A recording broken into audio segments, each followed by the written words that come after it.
एक और मध्य प्रदेश में शिवराज सिंह चौहान हैं, जिन्हें बीजेपी आलाकमान ने दक्षिण भारत के 6 राज्यों की 131 लोकसभा सीटों की जिम्मेदारी सौंप दी है। दूसरी ओर वसुंधरा राजे को अभी तक कोई भी जिम्मेदारी पार्टी ने नहीं दी है। क्या इसका मतलब निकाला जाए?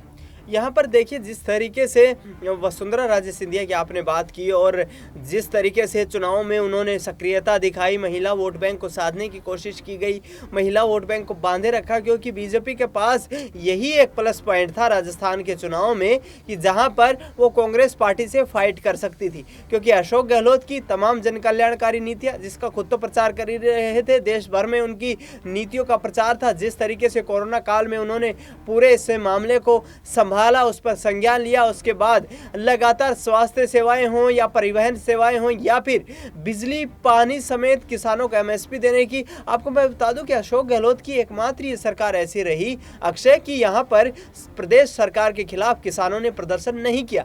तो ऐसे में वसुंधरा राजे सिंधिया के पास एक ही तो रूपरेखा था कि वो महिला चेहरा थी और महिला चेहरा बीजेपी के पास कांग्रेस पार्टी पर भारी पड़ता नजर आया और यहाँ से कांग्रेस पार्टी को हराकर एक प्रचंड जीत हासिल की। अब आगे बात आती है कि जिस तरीके से वो बैठक में शामिल नहीं होती हैं, यहाँ पर कुछ निजी कारण उन्होंने बताए और बैठक में शामिल होने की कोई खास वजह नहीं बताई। आपको ये भी बता दें कि लोकसभा चुनाव की तैयारियों में बीजेपी संगठन यहाँ पर जुट चुका है। आगामी 16 जनवरी को क्लस्टर प्रभारियों की मीटिंग होने वाली है दिल्ली में और उस मीटिंग में हाई लेवल मीटिंग होगी। उस मीटिंग में तमाम राज्यों की इकाइयों के क्लस्टर प्रभारी आएंगे। इसके साथ साथ केंद्रीय गृह मंत्री अमित शाह और जेपी नड्डा भी मौजूद होंगे।